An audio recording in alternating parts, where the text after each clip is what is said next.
Good evening, visitors. Welcome to the Australian War Memorial's Last Post ceremony, which today commemorates the service and sacrifice of Aboriginal and Torres Strait Islanders in the Australian Defence Force. We acknowledge the original custodians of the land on which we meet today, the Ngunnawal people, and pay our respects to elders past and present. We also welcome all Aboriginal and Torres Strait Islander people here with us today, or who are watching live at home. My name is Richard Cruz, and joining us today from the Australian Army is Corporal Jeanette McNeely. We warmly welcome the family of Private William Allan Irwin, whose story will be told shortly. We are honoured to acknowledge General Angus Campbell, Chief of Defence Force, Australia, Lieutenant General Thierry Carlier, Director of the International Directorate, France, Rear Admiral Colin Lawrence, Head of Navy Engineering, representing the Chief of Navy, Australia, Air Commodore Robert Chipman, representing the Chief of Air Force, Australia, and Major General Dato Wira Muhammad Tajuri bin Alawi, Director General Training and Doctrine, Malaysia, and Major General Justin Elwood, Deputy Chief of Army, Australia. We're also pleased to welcome the delegations from the Department of Veterans Affairs and the Department of Defence. We welcome the veterans who have served, those that are still serving, and the families that love and support them. We acknowledge the members of RSL and Services Clubs Association, RSL Victoria and RSL Queensland, who are watching the broadcast of this ceremony across Australia. During this evening's ceremony, wreaths will be laid at the base of the pool of reflection by family, visitors and students on behalf of the following schools. From South Australia, Endeavour College, Mawson Lakes, and from Queensland, Bundaberg State High School and St Stephen's College, Oxenford. Australia's Federation Guard is a tri-service ceremonial unit of the Australian Defence Force. They provide a ceremonial presence at civil and military events and during visits to Australia by foreign dignitaries. The Guard will now dismount the catafalque party from the tomb of the unknown Australian soldier within the Hall of Memory.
I invite you to please stand and join in singing the national anthem.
Students, you may be seated.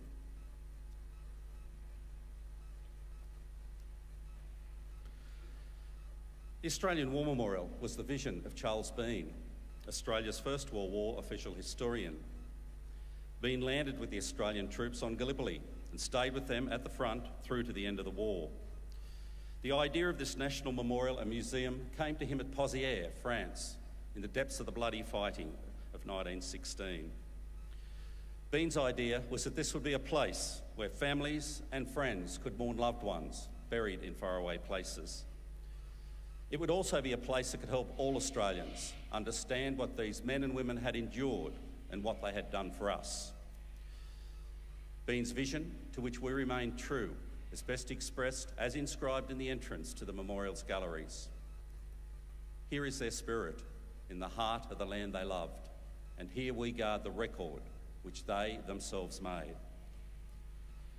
Tonight we'll read the story behind just one of those on the Roll of Honour, which lists the names of more than 102,000 men and women who have given their lives for us in war and operations for more than a century. But first we present a lament, Flowers of the Forest. Wreaths and floral tributes will now be laid at the base of the pool of reflection.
Today, we remember and pay tribute to Private William Allan Irwin, DCM. William Allan Irwin was born William Allan on the 3rd of July 1878 on Burrabidee Aboriginal Mission Station in the Pilliga region near Coonabarabran, New South Wales, the son of William Allan of the Gomeroi Nation and Eliza Allan. His parents separated when he was young, and he remained living with his mother, who moved to Moree with William Grouse. Known to family and friends as Bill, he grew up in Moree, where he attended Moree Public School. After leaving school, he worked as a shearer with his brothers Harry and Jack in northern New South Wales and southern Queensland. The brothers were known as gun shearers and had no difficulty in finding work. The boys took care of their mother with their paychecks, and as she was a talented musician who composed her own music, they bought her a piano. Sadly, Eliza died from pulmonary tuberculosis on the 4th of June 1913. By this time, Harry and Jack had both married and started families. Bill was to marry also, but while he and his brothers were away shearing, his fiancée married another man. It is believed that when he found out about the marriage, he became determined to join the AIF. His brothers, who were opposed to war, tried to dissuade him, but he could not be talked out of the idea. Using a relative surname, Bill Allan enlisted as William Allan Irwin at Narrabri on the 3rd of January 1916. He was sent to the training depot at Armidale, where he joined Charlie Company of the newly raised 33rd Battalion. Irwin embarked from Sydney with the 33rd Battalion on the 4th of May aboard the transport ship Marathon, bound for England. After arriving at the beginning of July, the battalion was sent to Lark Hill and spent the next 4 months training for war on the Western Front. Irwin went absent without leave at the end of October and again at the beginning of November. His 2 days off saw him forfeit a month's pay and subjected to 14 days field punishment number 2. On the 21st of November, the 33rd Battalion left Lark Hill and sailed for France. After disembarking at Le Havre the following morning, the battalion was moved to the nursery sector, a relatively quiet area of the front where new units learnt the rigours of trench warfare. 5 days later, the battalion entered the front line for the first time at Chapelle de Montiers. Irwin and his mates endured the terrible winter of 1916 and 1917, rotating between the front line, supports and the rear area.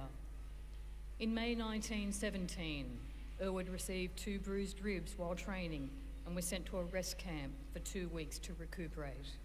He returned just in time to take part in his battalion's first battle. The 33rd Battalion had its baptism of fire in early June at the Battle of Messines. It was in the vanguard of the assault and swiftly captured its objective. During the attack, Irwin received a shrapnel wound to his right buttock and was evacuated to England to recover. In mid-September, Irwin was sent to Bulford Hospital after developing a dermatological condition. He returned to the convalescent depot at Park House in mid-October. After several weeks' training, he returned to France and rejoined the 33rd Battalion at the end of November. Following the start of the German Spring Offensive in March 1918, the 33rd Battalion was involved in recapturing Hangard Wood at the end of the month. Only 5 days later, the battalion was part of the successful defence of Villers-Bretonneux, which blunted the German drive towards Amiens. During the fighting, Irwin was wounded for a second time, receiving a bullet wound to his right arm. He was once again evacuated to England for a recovery period. Irwin was back with the 33rd Battalion in June and was next involved in the Battle of Amiens on the 8th of August, which Erich Ludendorff called the Black Day of the German Army. A series of advances followed, and by the end of the month, the 33rd Battalion was, as part of the Battle of Mont-Saint-Quentin, tasked with capturing Road Wood. Early in the advance, the men of the 33rd were pinned down by machine guns from the wood, and the advance was held up.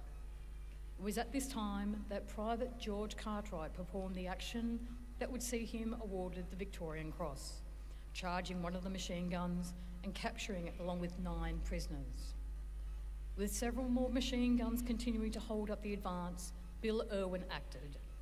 The citation for his posthumously awarded Distinguished Combat Medal reads, "For most distinguished gallantry and devotion to duty during the operations at Road Wood on August 31st, 1918.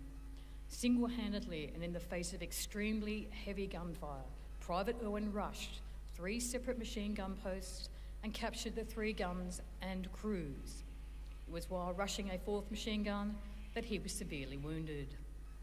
On his irresistible dash and magnificent gallantry, this man materially assisted our advance through this strongly held and defended wood, and by his daring actions, he greatly inspired the whole of his company. Sadly, his wounds were mortal. He was taken to the 61st Casualty Clearing Station at Daur, where he died from his wounds following morning. He was laid to rest in the Daur Communal Cemetery the same day. He was 40 years old. His name is listed on the Roll of Honour on my right amongst more than 62,000 Australians who died while serving in the First World War. This is but one of the many stories of service and sacrifice told here at the Australian War Memorial. We now remember Private William Allan Irwin, DCM, who gave his life for us, for our freedoms, and in the hope of a better world.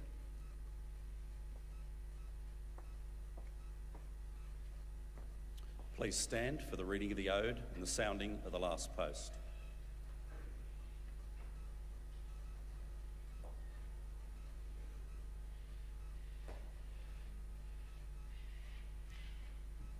They shall grow not old, as we that are left grow old. Age shall not weary them, nor the years condemn. At the going down of the sun, and in the morning, we will remember them. We will remember them.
Lest we forget. Lest we forget.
We leave you this evening with the words of the memorial's founder, Charles Bean. Many a man lying out there at Poziere or in the low scrub at Gallipoli, with his poor, tired senses barely working through the fever of his brain, has thought in his last moments, well, it's over. But in Australia, they will be proud of this. Ladies and gentlemen, girls and boys, that completes this evening's last post ceremony. We thank you for visiting the Australian War Memorial and wish you all a very good evening. Thank you.